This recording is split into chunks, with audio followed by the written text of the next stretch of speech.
শুনতে পেলুম পোস্তা গিয়ে তোমার নাকি মেয়ের বিয়ে। গঙ্গারামকে পাত্র পেলে? জানতে চাও সে কেমন ছেলে? মন্দ নয়, সে পাত্র ভালো, রং যদিও বেজায় কালো। তার উপরে মুখের গঠন অনেকটা ঠিক পেঁচার মতন। বিদ্যে বুদ্ধি বলছি মশাই, ধন্যী ছেলের অধ্যবসায়।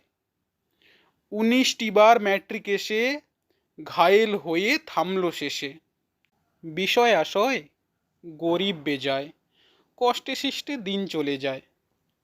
মানুষ তো নয় ভাইগুলো তার, একটা পাগল একটা গোয়াড়। আরেকটি সে তৈরি ছেলে, জাল করে নোট গেছেন জেলে। কনিষ্ঠটি তবলা বাজায়, যাত্রা দলে 5 টাকা পায়।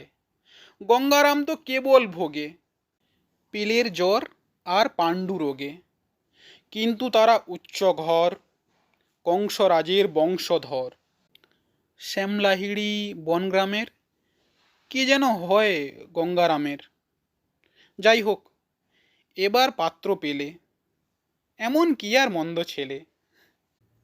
নমস্কার বন্ধুরা, আমি তোমাদের সব্বার বন্ধু অনিমেষ। তোমাদেরকে এতক্ষণ শোনালাম সুকুমার রায়ের একটা খুবই মজাদার হাসির একটা কবিতা, সৎপাত্র। তো তোমাদের কেমন লেগেছে, তোমাদের কেমন লাগলো সেটা প্লিজ জানাতে ভুলো না কমেন্ট বক্সে। প্লিজ কমেন্ট করে জানাও কেমন লেগেছে। আর যদি ভালো লেগে থাকে প্লিজ লাইক করে দাও, শেয়ার করে দাও, সাবস্ক্রাইব করে রাখো অবশ্যই। যারা আমার নতুন বন্ধু আমার চ্যানেলে এসছো তাদেরকে বলবো প্লিজ চ্যানেলটা সাবস্ক্রাইব করে দাও, পাশে থাকা বেল আইকনটা প্রেস করে দাও, যাতে আমি নিত্য নতুন ভিডিও যখনই আপলোড করব তোমাদের কাছে তার নোটিফিকেশানটা ঝটপট পৌঁছে যায় আর তোমরা আমার ভিডিওটা তাড়াতাড়ি দেখতে পারো। আর যারা আমার পুরানো বন্ধু তাদেরকে অসংখ্য অসংখ্য ধন্যবাদ আমার পাশে থাকার জন্য, আমাকে আনলিমিটেড ভালোবাসার জন্য আর সাপোর্ট করার জন্য। তোমাদের সত্যি মানে কিভাবে ধন্যবাদ দেবো তার ভাষা নেই।